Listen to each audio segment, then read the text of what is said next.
a severe thunderstorm warning for southeastern Kingfisher County in central Oklahoma, northwestern Oklahoma County in central Oklahoma, Logan County in central Oklahoma, northeastern Canadian County in central Oklahoma, until 4:30 p.m. Central Standard Time.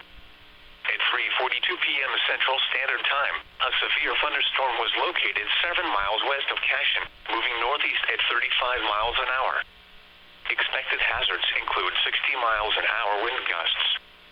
This is a radar-indicated threat. The following impacts are expected. Expect damage to roofs, siding, and trees.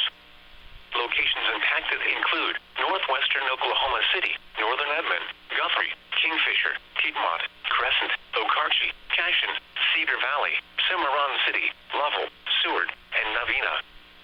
For your protection, move to an interior room on the lowest floor of a building. A tornado watch remains in effect for the warned area.